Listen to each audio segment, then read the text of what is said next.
I'm Romana Manzoor. Welcome to American Islamic College Mm. Academic Lecture Forum online, virtual. We can't wait until we can do this in person again. But we're so grateful that we can have people from, this platform allows us to reach across the United States and even the world. So that's been really exciting. Tonight, we have a really exciting talk, and we're so honored to have Dr. Rachel Schine with us. She holds a PhD in Near Eastern Languages and Civilizations from the University of Chicago. She is presently a postdoctoral associate and instructor of Arabic literature and culture at the University of Colorado, Boulder, in the Department of Asian Languages and Civilizations. Her current book project, Black Knights, Arabic Epic, and the Making of Medieval Race, explores the origins, literary functions, and social histories of Black protagonists in Arabic popular culture. So without further ado, Rachel. Hi, everyone. Let me put on is my video showing up? Okay, great. I'll start sharing my screen then. Wonderful. So first of all, I'd really like to thank Professor Amir for initially inviting me to give this talk. I'd like to thank Professor Janati, who I just met, but it's great to have the president of the college here that shows specific and wonderful types of engagement. And I also really want to thank Romana and Masoud for handling the tech and the logistics for all of this. And without further ado, today I want to talk to you about approaches to race in Arabic literature, and especially how the transition between the Jahiliyyah, or the pre-Islamic age of ignorance, and the early Islamic period saw racial perceptions in the Arabic-speaking world dramatically change. We can see this by comparing the life of the half-Abyssinian pre-Islamic figure Antarah ibn Shaddād with his representation as a fictional character in the Arabic epic tradition. Antarah's identity in his epic differs from the historical Antarah's ways of self-identifying, and instead aligns with the assimilationist vision of an expanding Muslim world. At the center of this world were Arabs, who through their absorption of racial others like Antar were working out their definition of what it meant to be Arab in the first place. But before I get to Antar's story, it's useful for us to have a working idea of what I mean by race. To paraphrase the philosopher Adam Hochman, race isn't something that's fixed. It's produced through large-scale processes, so it's often best to speak of racializing, or the act of assigning someone race, rather than just speaking of race itself. Racializing is reductive. It flattens differences between many, often mutually distinguishing social groups. At the same time, it's expansive. It aggregates all these groups together based on perceived biobehavioral sameness. The language in which it occurs in pre-modern Arabic is somewhat similar to our own. It's articulated as a byproduct of reproductive histories, referenced through a number of terms that you can see on the slide, but especially the word nasab, meaning one's lineage or one's family name. The world's many genealogies in popular Arab Muslim understandings traced their beginnings to Noah's children, Sam, Yafet, and Ham. These genealogies were also part of the emerging Arabic science of mapping the known world during the 7th through 10th centuries. Primordial peoples were said to have settled in the globe's different climate zones, and you can see them in ascending order from 1 through 7 in the northern hemisphere of that little schematic map on the slide. And each of these different latitudinal climate zones were thought to have a different effect on the body's constitution and therefore its look, as well as people's intellect in the places that they resided. As generations progressed, with Sam's descendants inhabiting the world's temperate Mediterranean zones, so the juicy middle bars, Yafet's in the global north, and Ham's in the global south, just before the world becomes uninhabitable in the southern hemisphere, these differences of local nature gradually solidified into different human types. However, the lines between these categories were rarely as hard as people said, and Islam's formative period, in which intercultural encounter and assimilation occurred at a rapid pace, exhibits change in what racializing rhetoric is applied to whom. And this was particularly true along the fault lines of who assumed which social roles in Central Arab Muslim polities. Theories about how the races formed originally could accommodate these sorts of changes through scientific explanations about intermarriage, the discovery of lost ancestral ties, or movement and long-term settlement in a new climate. For example, in his famous treatise Fakhr Sudan al al-Bidan, or The Boasting of the Blacks Over the Whites, the Abbasid-era author Al-Jahid tells audiences that if people were to migrate from, say, Byzantium to southern Arabia, in a few generations, those Byzantines would be indistinguishable from the locals. All of this changeability points to the underlying truth that race has no actual scientific basis. It's a social construction, but it's a social construction that behaves covertly. That is, the social entities that make race believe it's in fact a natural, essential feature that distinguishes human types, and they're just identifying it. So they thus paper over their own agency in its creation. Some scholars hold that race as such is an invention of the modern West. However, many others now recognize that a plurality of global cultures across time have had techniques of racializing people. And in the Arabic-speaking world, nasab, or at least the primordial nasabs that I just discussed, produced race. Bodies were marked by the biological heritage they'd continue to carry from the arcane past, unless there was some kind of dramatic intervention like what Al-Jahid talks about. The rise of Islam offered an alternative framework for thinking about how humans could be grouped, though, in that they could be unified under a common faith rather than a common lineage. Nonetheless, under Islam, there was still a persistent interest in accurately placing people within a universal model of descent, or of splicing the ancestries of newly Islamized peoples onto more advantaged branches of the global family tree. Through the modern period, Muslim dynasties from West Africa to Southeast Asia have legitimated themselves by claiming an Arabian heritage, for example. This is something that Muhammad himself anticipated.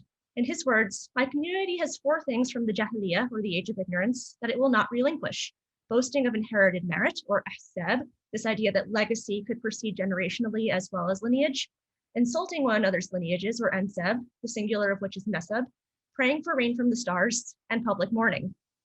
This is also despite a variety of Quranic verses that insist against the importance of nasab, instead favoring piety and good deeds as the metrics of human worth. The enduring fixation on lineage in the early Islamic period was at times supported through the very verse of the Quran that in modern times has come to be emblematic of Islam's anti-racist ethic. Allah made you into peoples and tribes in order that you may know one another, li-ta'arafu.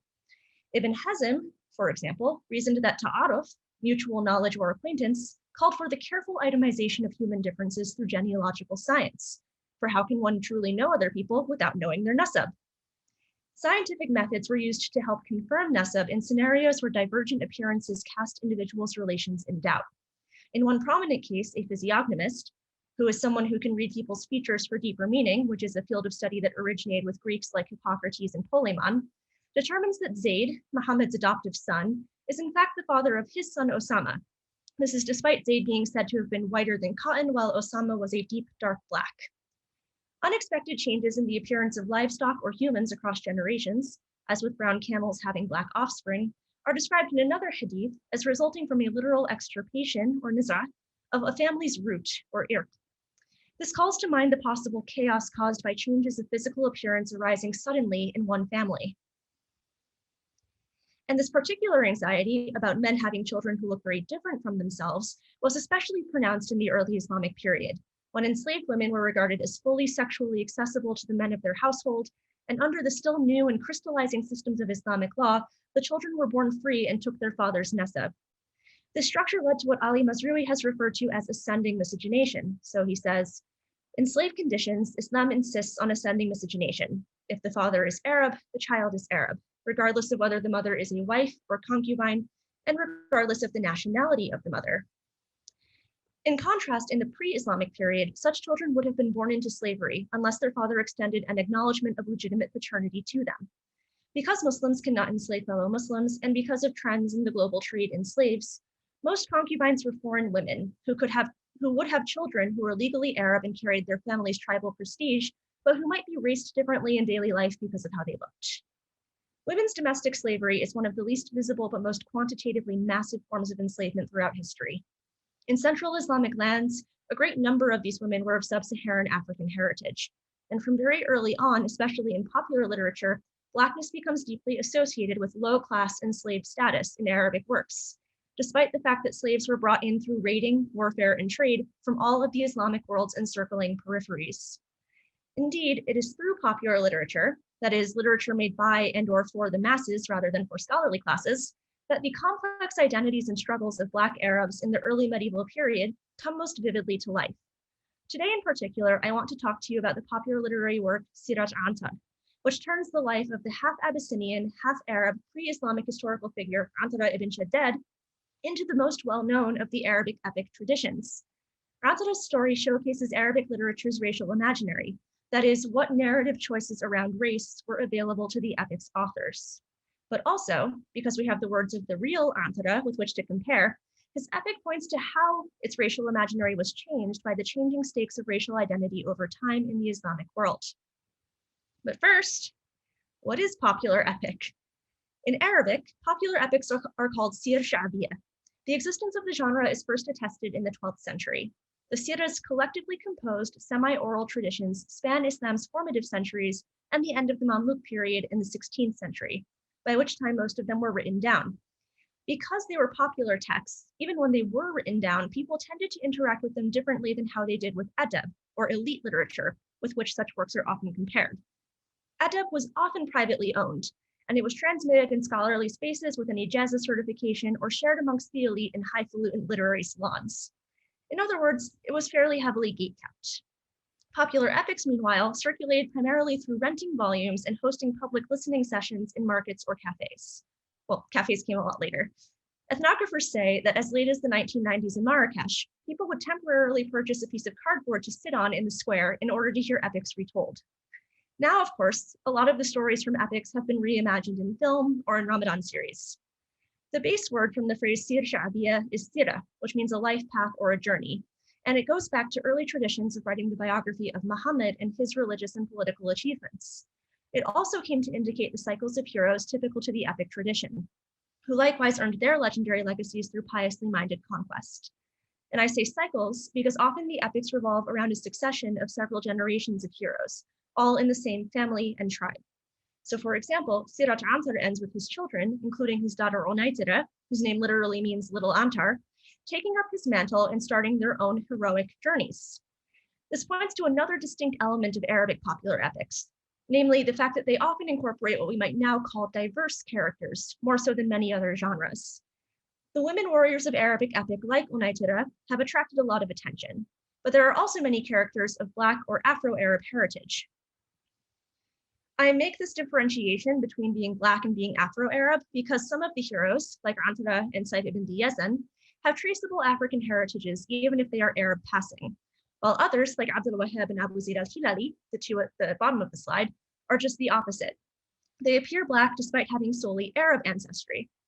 This incongruity between who they are and how they look, basically, produces many negative consequences for themselves and their mothers, who are accused of adultery with slaves while their children become associated with slavery and bastardy. Their heroic journeys are beset with the challenges of proving themselves and asserting the prominence of their lineage and the destiny to which it entitles them, despite these race and gender-based accusations that represent essentially an overturning of the social order. Though all of these heroes' origin stories are different, many people think that the Black hero archetype begins with Antar himself, who on the surface has what we might call a more authentic identity than his peers who are Black despite having no African ancestry. But as I hope to show you in this talk, Antar's status as a Black hero is also a construction in its own way. As I mentioned before, Antar's epic is based on the historical figure Antarah ibn Shaddād. Antarah ibn Shaddād was born to an enslaved mother from Abyssinia, which is roughly modern-day Ethiopia and Eritrea, and a father who was a prominent elder in the Arabian tribe of Abs. He's most famous for composing a mu'allaqah, or one of the 7 hanging odes that were said to be cast in gold and hung in the Kaaba in pre-Islamic times, keeping the company of various tribes' idols and testifying to the reverence with which pre-Islamic Arabs treated eloquent speech. This love of Arabic poetry, of course, endured well into the Islamic age, and arguably still endures today. And works like those of Antarah continued to be relayed orally until the early Abbasid period around the 9th century. At that time, thanks to both the centralization of a politically stable court and the introduction of paper to Iraq and beyond, collections of poems from much earlier finally began to be written down. And in the case of Antarah's collection of poems in particular, we also have the benefit of having a wonderful new edition and translation of his diwan in the form of a work called War Songs by James Montgomery for the Library of Arabic Literature, which I'm going to reference a few more times throughout. The earliest versions of Antarah's diwan, or his collected works, feature around 27 to 40 poems. Later ones are much bigger, often because the poetry made in celebration of his voice and spirit by composers of Antarah's epic was incorrectly presumed to be by Antarah himself, and it was added into the mix. I'll talk about one especially striking case of this in a bit, but for now, I want to focus on some interesting aspects about Antarah's diwan to help us understand what I mean when I say that his being a Black hero is a construction. First off, raising people with Abyssinian ancestry as Black goes back very far in the history of Arabic literature. A prominent example of this is found in the reasons behind the revelation, or asbab an-nuzul, of the verse that I mentioned earlier. Allah made you into peoples and tribes in order that you may know one another. According to early tafsirs, or exegeses of the verse, this verse was revealed because when the Abyssinian former slave and companion Bilal first went to give the adhan from the Kaaba, other companions denigrated him, calling him a slave and a black crow and asking why he should be worthy of such an honor. The epithet crow, for black-skinned people, was commonly used to describe accomplished pre-Islamic poets with Abyssinian mothers as well, who were collectively referred to, Antarah included, as the Aghribat al-Arab, or crows of the Arabs. Arabians in the early period generally interacted most with East Africans, so it makes sense that a lot of stories of quote-unquote black people from this time are about Abyssinians. By the Abbasid era, though, the extent of the quote-unquote lands of the blacks, or Bilad al-Sudan, which in popular literature usually indicate sub-Saharan Africa, was melded with the geographic understandings from Greco-Roman works that also inspired the climate mapping system I mentioned before. And so, the term lands of the blacks became used in elite works to describe the world's far south as a whole, sweeping from West Africa roughly to Indonesia. Africans, South Indians, and even sometimes South Arabians were black according to this scheme. By all early biographical accounts, Antarah fell under these overlapping conceptions and was raised as black by his community, which marked him as different. However, in the earlier, smaller versions of his diwan, he never claims a black identity for himself. This is also true of the other Aghribat al-Arab, who rarely ever write about being quote-unquote black. However, in early biographies that include some of Antarah's lesser-known poems, he does highlight his racial difference from the rest of his tribe, particularly in one short poem that some say he would declaim as he rode into battle. In that poem, he refers to himself as a hajin, a term often translated as half-blood or mongrel because it was typically used derogatorily, but neutrally we can translate it as mixed. In that poem, he haughtily declares, "I am the half-blood Antarah. Every man guards his woman's," and then there's then an indelicate word for a vagina here, "black or white. By the bushy hair, the thick fuzzy lips, this I swear." Here, Antarah identifies himself as a hajin, but also identifies the raced category black, aswad, as well as the raced category white, ahmar. Ahmar now is often translated as red, but in many early writings it means people who were particularly fair, while white, rendered with the term abyad, which was also commonplace, was used to connote not individuals who were especially pale, but who were simply Arab society's default of fair to olive Arab passing people. So for a sense of contrast, ahmar would often be used for Persians or Byzantines, while abyad would often be used for people of Arab lineage. To be sure, associations between whiteness and Arab-centric conceptions of beauty are found in myriad poetic works, and arguably figure in the Quranic image of the heavenly garden, whose maidens, or huris, who are named for the sharp contrast between the white sclera of the eye and the dark iris, are likened to fair objects, like well-hidden eggs, or bead, and pearls, or lu'lu'.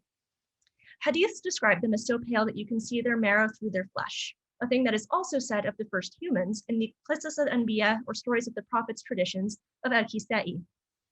Though Adam is made from clay taken from all across the world in a nod to him fathering all the world's peoples, he's described by al-Kisai as looking like pale silver.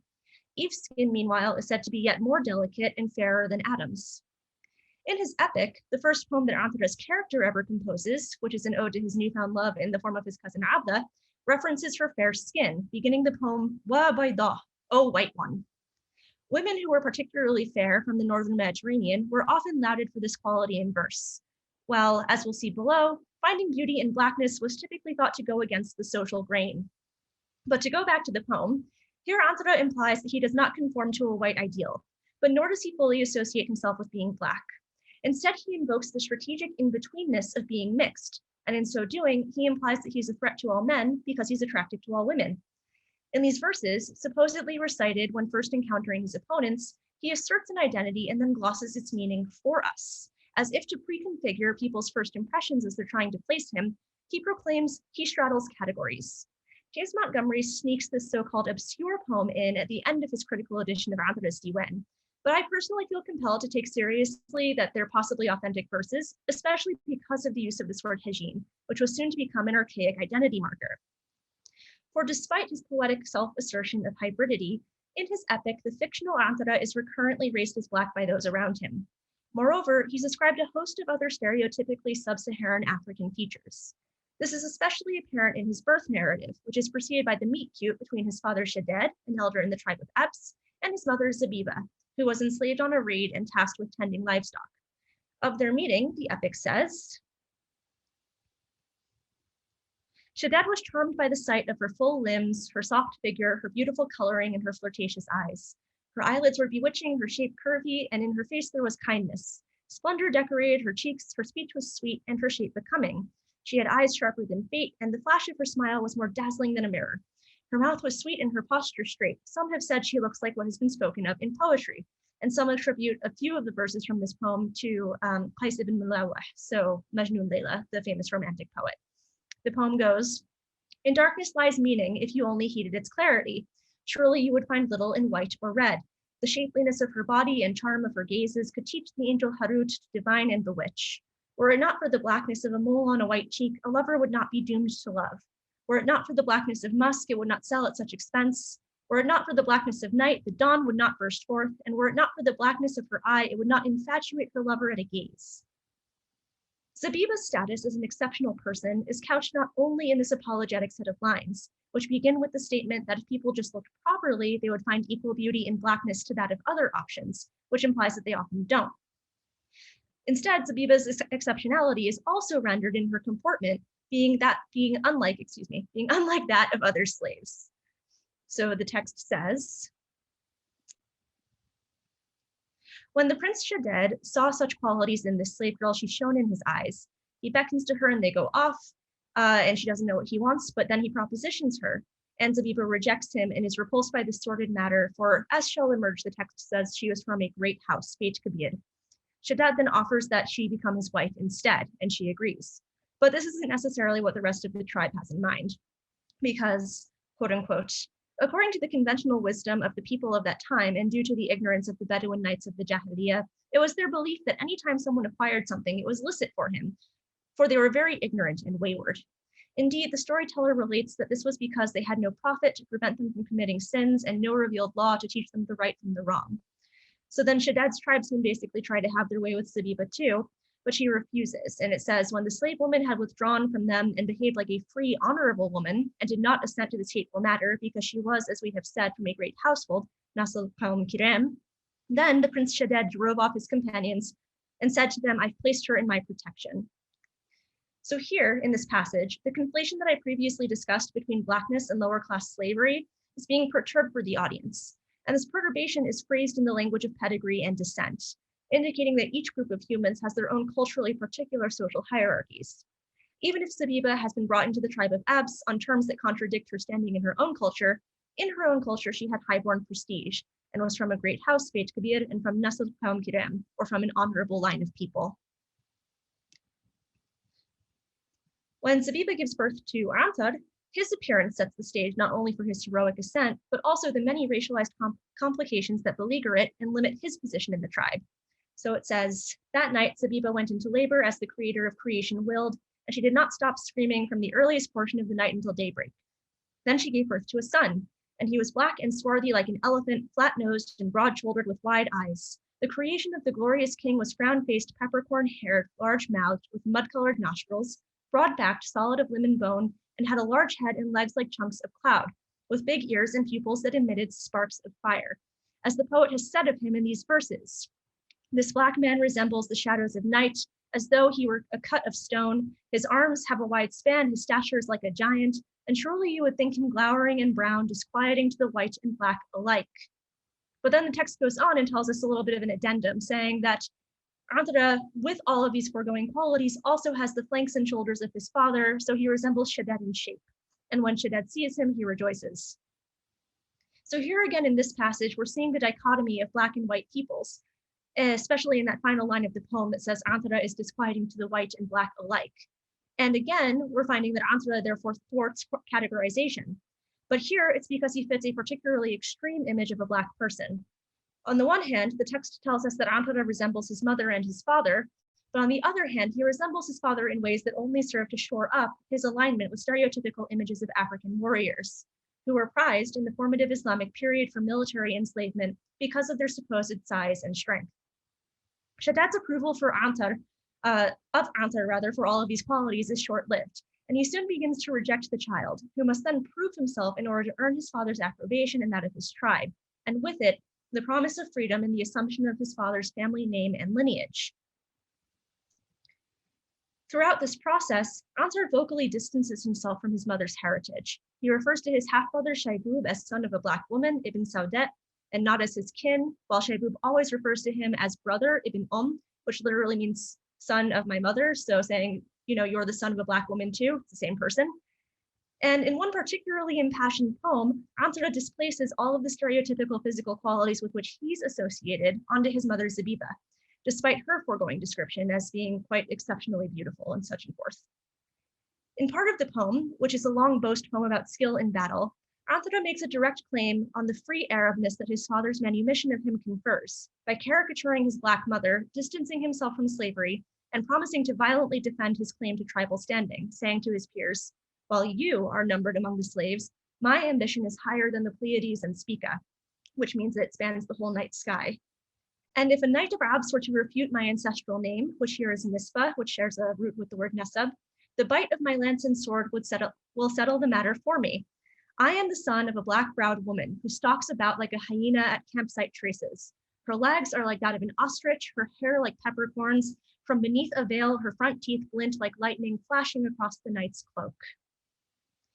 This poem is one of the ones that is most frequently misappropriated as being an Antarah ibn Shaddād original, rather than a clever riff written by one of the many anonymous pseudo-Antarahs who left their stamp on his epic tradition. It appears in a number of early modern poetry anthologies and later versions of his diwan, suggesting that over at least a few centuries, numerous scholars have really thought that it was his.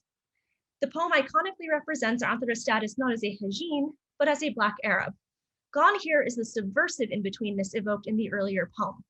The epical Antarah instead describes himself as a full member of the tribe of Abs, while rendering his mother's appearance in cliched, unflattering terms that overtly project how Antarah himself is described as a newborn. In other words, Antarah is acknowledging here that he is superficially Black and drawing on a stock taxonomy of features to do so, but he's also saying that he's rightfully Arab. Elsewhere, he deepens this claim further by intimating that the victories that he wins for his tribe make him even more rightfully Arab than his peers, color notwithstanding. In one of his epic poems, also translated by James Montgomery, he declares, "Fools may mock my blackness, but without night there's no day. All the paltry Amrs and Zaids my name has eclipsed," with Amr and Zaid being very stereotypical Arab names. "I am the Lord of War."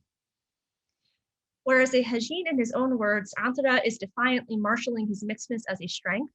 In the epic, his mixedness problematically situates him between worlds. And so Antarah is recurrently positioned as entirely one thing or the other. Those around him call him Black, employs to exclude him from Arabness, but Antarah himself forcefully claims Arabness while rendering his color something secondary or incidental. This is not a mere matter of different facets of Antarah coming to light across different representations of him. It's also due to the fact that legal constructs developed in the early Islamic period to legitimate kinships with a growing number of foreign conquered peoples in ways that did not infringe on indigenous Arab prestige. This gradually made identifying as a Hajin a thing of the past. Being a Hajin is itself a construct, to be sure. All identities are. There is no objective truth to them. They are relative and historically contingent and depend on your time, place, language, and most of all, your community's understanding of its history and its aspirations for the future. A big part of that community vision is the concept of who belongs and who doesn't belong. Hajins rarely belonged in pre-Islamic society unless, as with Antarah, their fathers claimed them directly. So the decline of Hajin status made space for new and important forms of belonging in the Muslim world. The primary way that Hajin status was replaced was by making Nasab, which previously, for the implications of being mixed, could refer to one's combined matrilineal and patrilineal descent, something that could only flow through male parents, so that when an Arab man takes a non-Arab wife or concubine, the children are legally, ethnically Arab like him. On the one hand, as Elizabeth Urban notes in her book Conquered Populations in Early Islam, this change was vital to legitimating the rule of caliphs born to enslaved mothers. So, as she says, particularly the narrative sources indicate that the children of slave mothers inhabited the liminal position of Hajin, or mixed breed. Again, it's a very gross way of translating it, it's usually derogatory, for much of the early Islamic period. However, by the late Marwanid period, these children of concubines had articulated their belonging to the conquering elite as good Muslims and full-blooded Arabs. This Patrilineal nasab didn't just secure caliphs and their heirs, though. It was also a stabilizing feature of all concubinage relationships that resulted in a woman becoming an walad, or mother of a child, by giving birth to her owner's offspring. Previously, like Antarah, these children would have been born into slavery, but under Islamic law, they were born free into their father's nasab, and their mothers could not be gifted or sold away from the household. So the dominance of patrilineal descent became an important feature of growing and securing the ummah, or the Muslim world community. As I discussed above, these features promoted mixed families that fit the right gender dynamics by ensuring the upward mobility of conforming parties. But this is not without its costs. In the early period, Arabian lineages became the social ideal despite Muhammad's aforementioned protestations and the Quran's indictment of the value of earthly lineage in the first place. In doing this, and in foreclosing on women being able to transfer their noble status to their children, it also cultivated an emphasis in matchmaking on kafa'ah, or the concept of the suitability of a spouse, which typically meant that free, able-bodied women sought parity of social standing, physical ability, and so on in their partners. Finding a match equal to oneself was tantamount to women being able to preserve their lineal prestige. Early legal maxims across a number of schools say that women can refuse nikah, or a marriage ceremony, if the man is not suited to her because he is enslaved, disabled, or ill. Some of these legal maxims and rulings tellingly substitute out the word enslaved, or abd, for black, or aswad. And you can see this in the differentiation between the saying attributed to Ash-Shafi'i by al-Mawardi and the saying attributed to Sahnun.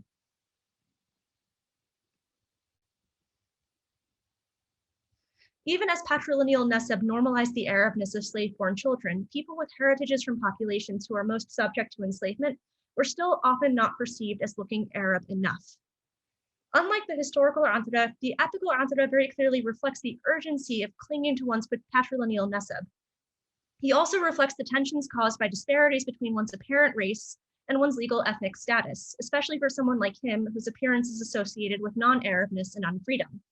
The favorability of his father's genealogy is thrown into sharp relief when we finally find out which great house, Beit Kabir, Zabiba actually hails from. Well into his adulthood in the epic, along with his half-brother Shaibub, Antarah invades Abyssinia to garner more soldiers. In the captured palace of one of the region's notoriously tyrannical kings, Shaibub steals into the women's quarters to rescue the king's daughter. Instead, he finds her mother, who turns out to be the two brothers' estranged aunt. Relating their meeting, Shaibub says, "She drew near and stared at my face and said, 'You are Shaibub.' I told her yes, and she commanded me to sit. I sat in utter confusion and said, 'Tell me if you need protection and I'll give it to you.' She replied, 'That's not what I'm after. You're the son of the Princess Shama, and I'm Saida, daughter of Princess Galwen.' Then she spoke of what had befallen them, and I realized I recognized her and kissed her head. She said, 'Oh, Shaibub, what's your mother's name?' Shaibub says, 'Zabiba,' at which Saida says, 'Whoever stole her changed her name. On her right cheek, there's a birthmark, yes?' At that point, Shaibub realizes that he knows everyone in the palace and in the surrounding kingdom, and he goes and frees the king that they shackled up and tells Antar that they're actually cousins. And so everyone ends up having a happy reunion. After this layered recognition scene, in which disclosing a kinship connection undoes the vicissitudes of time, distance, and memory, and lays bare the traumas of enslavement and renaming, Antar then leverages this rediscovered royal tie to ally with all the kings of Abyssinia, because we're told that all African kings are related to one another. So too implicitly are their subjects, who are currently referred to as the Banu Hem, or the tribe of Hem, recalling humankind's primordial roots with one of Noah's 3 sons that I talked about earlier. When Zabiba's royal past is discovered, all the tales of her and her son's exceptional behavior start falling into place. They behave with nobility because, unlike their low-born enslaved brethren, they're not meant to be slaves. However, Antarah doesn't lay any subsequent claim to his kingly African ancestors when he leaves Abyssinia. Instead, his royal stock on his mother's side supplements and legitimates Antarah's arguments for his chiefly stock on his father's side. Though on the one hand, this might suggest a bygone world in which prestigious matrilineal ties matter, here this is only so because it enhances the legibility of one's patrilineal cachet. Even being descended from African kings is not as advantaging in Arab society as being from a prominent tribal heritage, or so the epic tells us. In essence, this scene and Antarah's response to it within the world of the epic show that he has moved fully from vocally being a mixed Hajin to contending for a status as a Black Arab, which is the legacy he still carries today. This shift shows us something important about Arabic epics in general. They were not written to salvage stories of the past, but to set scripts for the future.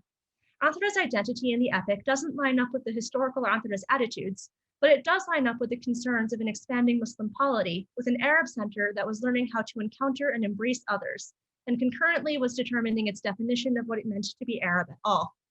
In other words, the epic points to how literature imagines solutions to an audience's questions about how to treat people in their communities who seem very different from themselves. Some people have thought that these solutions were more targeted than others.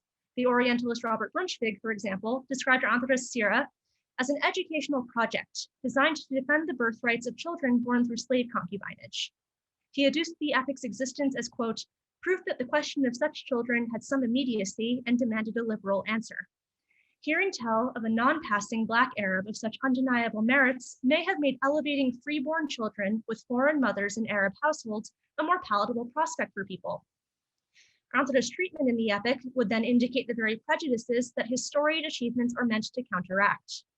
But of course, as modern readers, we would reasonably argue that racism has never been cured by its victims proving how human, how normal, or even how exceptional they are. It's a matter of structural change. In this sense, and as an,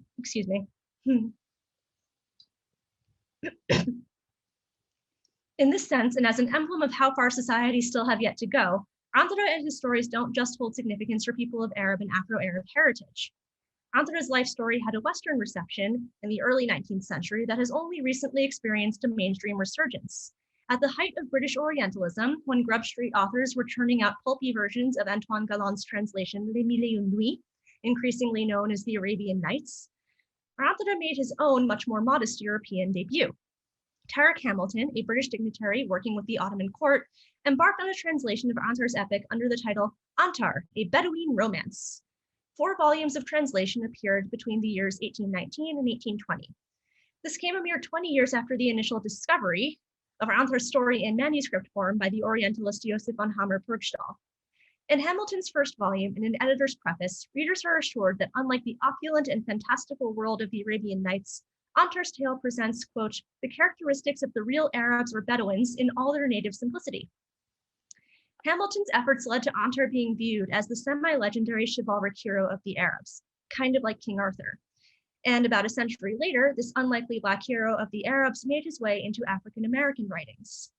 W.E.B. Du Bois recalls Antar amid a constellation of literary titans of African heritage, like Pushkin and Dumas, in his 1915 book, The Negro, His History of African Civilizations.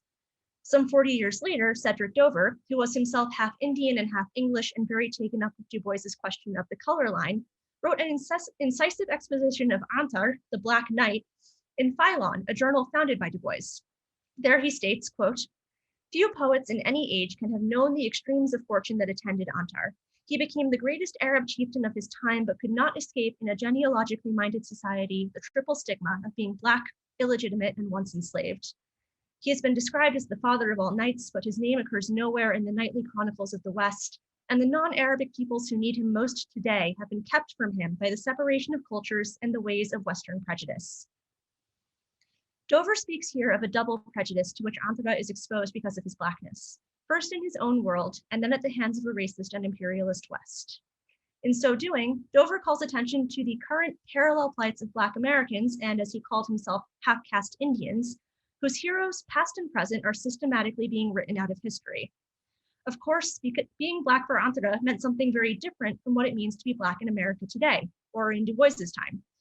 Moreover, it meant different things for the different Antarahs that we've encountered in this talk. Comparing Antarah's historical and epical words and deeds points to some of these major changes in the legal and social practices of racialization, but also points to certain continuities in race's use, which in the words of Geraldine Heng is for the articulation and management of human differences. Finally, Antarah's story points to enduring transcultural histories of profound anti-Blackness, even if who exactly is regarded as Black has changed across time and space. Membership in racial categories is meant to be flexible. It's meant to change, but as the goalposts of who belongs and who doesn't get moved, the key about race is that it always keeps the powerful on top. Thank you. And I guess I'll stop sharing now and let people pepper me with questions.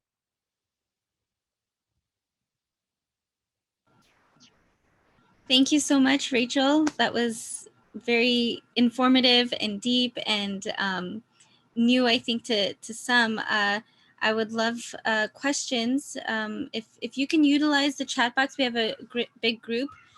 So if you have questions, please put it in the chat box and we'll try to get to as many of them as we can. I'll just give a few moments for you to write your questions in.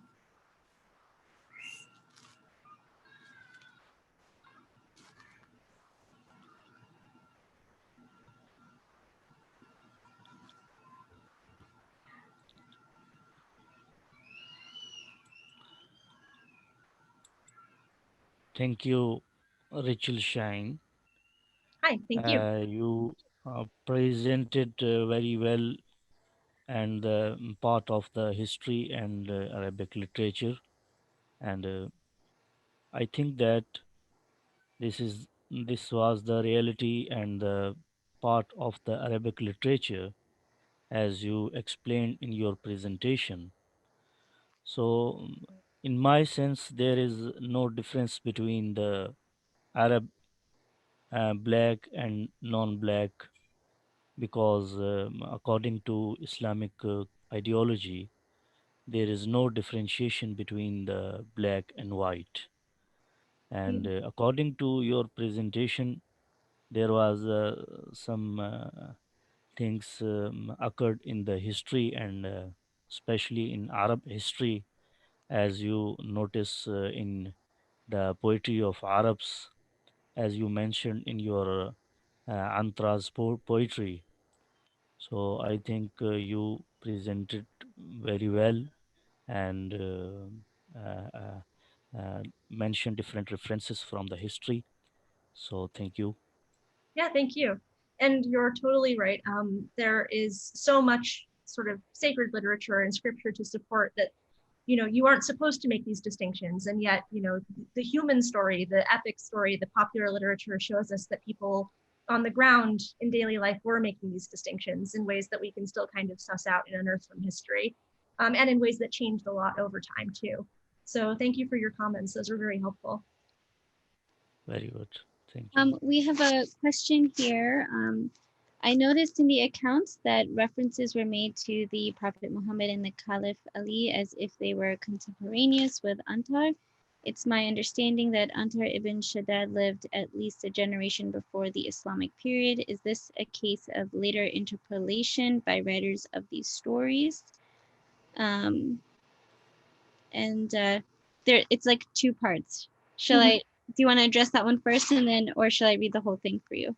Sure, yeah. So one of the things that happens in Arabic epics that deal with pre-Islamic heroes, so not just Antarah ibn Shaddād, but also heroes like Saif ibn Yezen, who was from the 6th century prior to Antarah and was a king in Yemen, is that in the epic tradition, they tend to become what some authors have called proto-Muslims.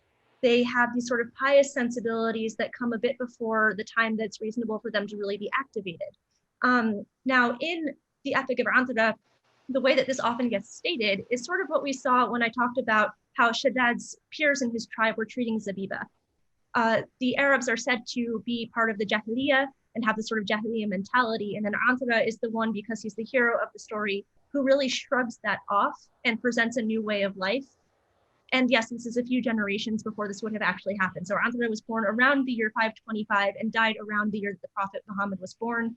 And so in the actual epic story, his children's life ends up intersecting with the wars of Islamic conquest, and that's where they kind of make their heroic names. Okay, great. And so the second part to that is, even though the accounts take place in Africa and Southern Arabia, many times the translator uses the term quote unquote Negroes without giving these people identities tied to land, like Yemen, Sudani, etc. What was the original word in Arabic referring to this one group and describing their various responses to Antar seemed like the stereotypical N-word depictions. Maybe I'm being too sensitive, but is there an explanation for this hidden racism? Yeah, so the word that's typically used to describe people who are being raised as Black, that's a neutral word, is just the word aswad, which literally means black. And you're very right to note that, aswad is sort of racialization in action, in that it takes a bunch of different ethnicities. It doesn't distinguish between someone who's from southern Yemen and is being called Black and someone who's from Nigeria and is being called Black, and puts them all together in one, very reductive category. There are derogatory terms that are used for people who were regarded as Black. They often are terms that relate directly to that conflation between Blackness and slavery that I mentioned at the beginning of the talk. So you have, for example, the fact that it's very commonplace to this day in a lot of the Arab world to hear Black people being referred to as abid, or slaves. So that's very much along the lines of this sort of racing and classing action happening in one single moment. I'm not sure if that totally answers your question, but so that's a little bit of background as to why that's happening and where that's coming from. Great, thank you so much. Okay, I'm going through here, a question from Sarah. Thank you so much for the great talk. I was interested in the challenges faced when dealing with an epic at this scale and how it was transmitted. How do you determine what is original and what was added by other authors later on? Okay, so this is where James Montgomery's critical edition work really helps a lot, because he's done a lot of that legwork for me, like in terms of collating those core 27 to 40 poems that we know Antarah ibn Shaddād was said to have written according to the earliest authors who were writing these poems down. Now, this doesn't mean that all of his other poems are necessarily forgeries, just because when they start getting listed post dates these early diwans. Oral transmission is a thing that is very, very polyvalent and very, very territorially dispersed. So you can have people, as anyone who's looked at Hadith knows, in one part of the world transmit something that ends up totally in a different part of the world and ends up written down at a different time than some other stuff. The way that I'm using social history and where these terms come in and where they fade away, words like hajin, is sort of the way that I'm trying to create a narrative of where Antarah's story goes after these initial diwans start getting written down. So that's kind of my heuristic for it. It's not necessarily the only heuristic for it. There are tons of other ways that you could do the kind of text criticism. Okay, great. And there's a question from one of our students, Hamza. Does the Antar's effects in the West continue today?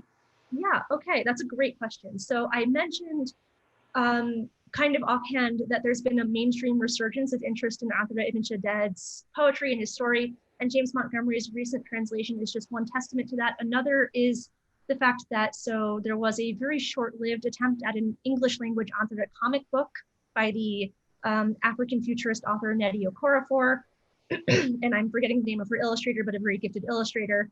And actually, Penguin Classics, so you might have Penguin Classics books on your shelves, has also contracted with me to do a translation and abridgment of the Epic of Antar. So there is actually a sustained interest in Euro-American circles in this story getting told, especially in the spirit of classes like the class that you guys are taking with Professor Mir, having these cultural classes that address world literature and think about the globe instead of just thinking about Eurocentrist stuff, which is kind of the American educational norm. So it's kind of playing a big role in that.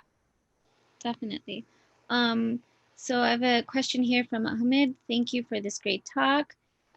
Given that Antar's Mu'alaga is different from the various popular narrative stories that emerged and were transmitted over time, I wonder how the changes in the portrayals of Antar in relation to Blackness and race are reflections of the various articulations of tensions and anxieties in the different Arab Muslim eras, starting from the 9th century through the Mamluk period.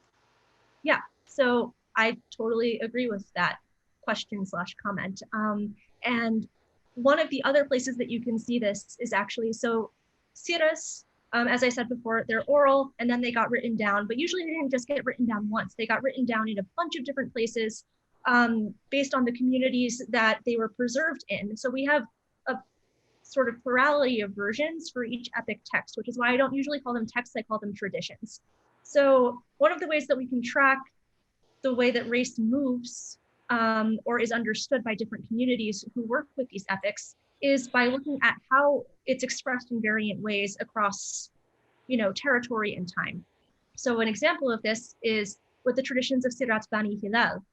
So I mentioned that the hero Abu Zayd al-Hilali is one of these non-hereditarily Black heroes, or these sort of Black Arab heroes, who ends up in his epic story conquering most of what is now Tunisia. And Abu Zayd al-Hilali's epic has had reception not just in places like the Levant and Egypt, but also in places like Sudan and Chad, where the audiences are majority Black and Black Arab. And the people in those audiences produce versions of his epic where race doesn't really matter.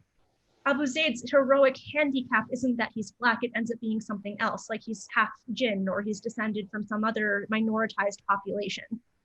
So that shows us that, you know, not only throughout the Islamic world and across time in the Islamic world were people caring about race differently, but also across the space of what has become the Islamic world, which is huge.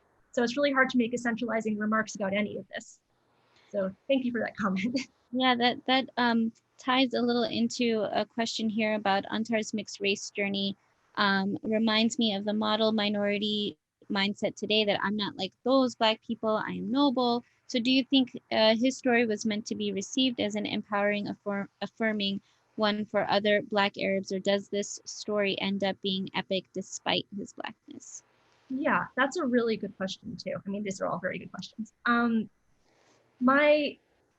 So I know I said before that it's hard to make any essentializing remarks because these were so widely diffused.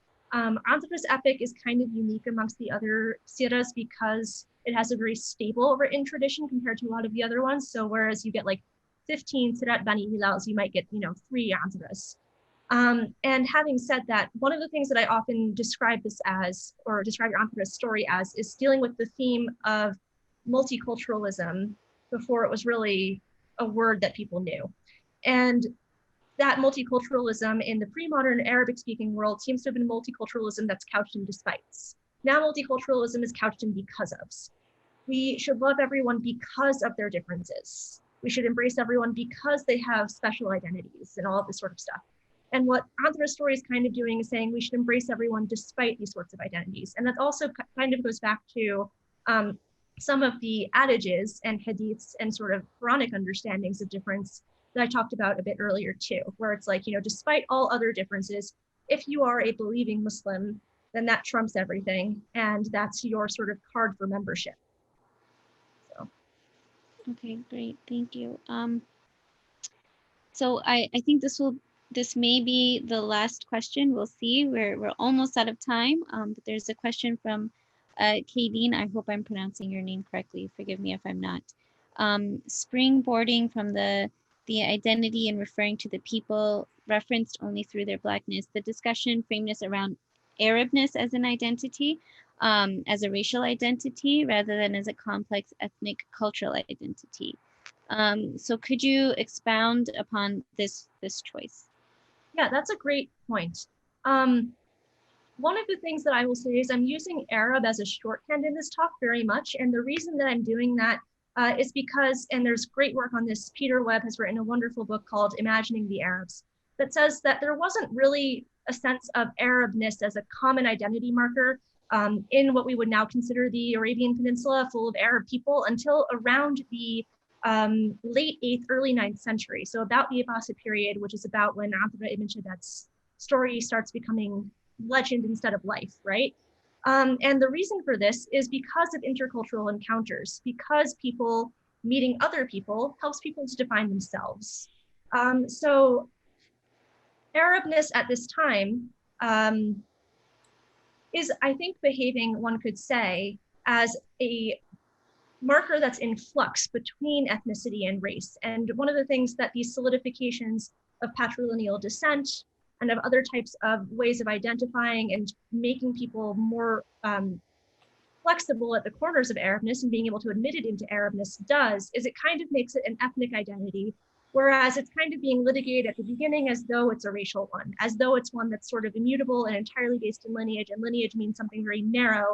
But then Islam sort of creates this whole new host of kinship categories that help people access Arabness in different ways. So Arabness is still being held up as the social ideal, but I'm not sure that we can always call it ideal necessarily an ideal that's racial. So that's a very good question. It's one that I should probably think more about too. So I hope that helped. Great, thank you. There's just a second part to that, and it is how does the current approach to the work and the identity being discussed function in conversation with Black and non-African Black Arabs who have tried to sort of push back against the idea of Blackness as an automatic differentiation from Arabness.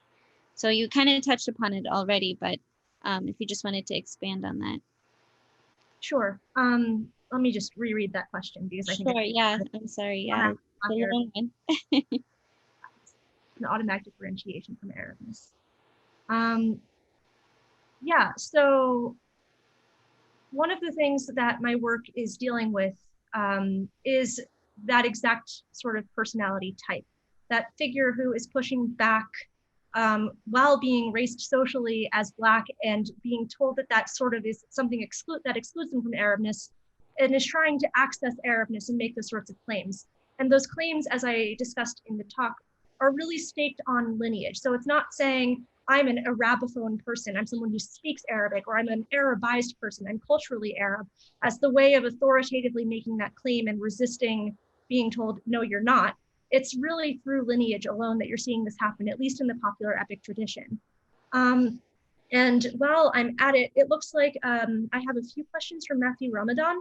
And so Matthew, you're right. The word race is a word that is first defined as such by Europeans in the 17th century, but it is a word that connotes a set of social processes that I refer to as racializing, and I talked about a little bit in the beginning of the talk, that really have to do with making broad-based human differences that aren't as squishy and cultural and sort of based in non-physiologized identity markers as ethnicity is. So I would argue that there are a lot of societies throughout time that have had a race-adjacent construct, even if they're not using the word race or raza or class or whatever it is that different European cultures end up using for it. So thank you for the question. Thank you everyone for all of your questions. Those were really got the discussion going. And thank you, Rachel, for your informative talk. We are out of time, but I just, again, thanks everyone for participating in this. I hope it was a good resource for you, for those who attended. Oh, and Dr. Shabana, do you have a question? I'm sorry, did you have a question?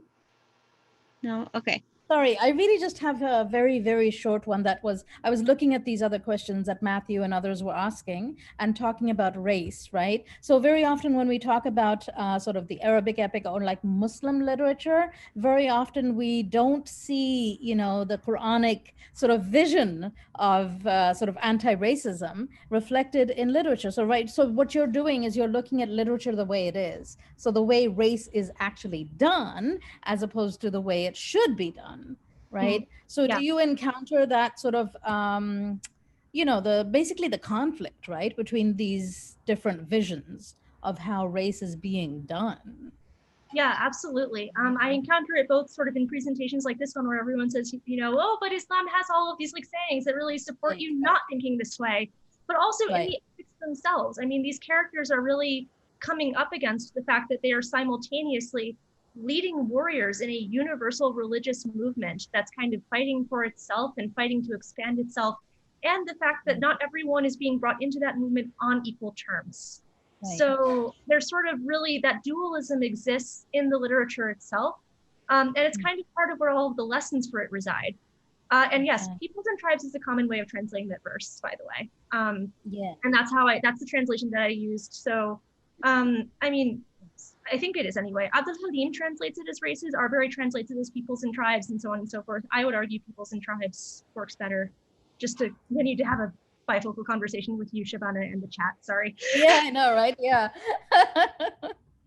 This was wonderful. Thank you so much. I really appreciate it. Yeah, thank you so much, all of you, for coming and for listening and asking really incisive questions.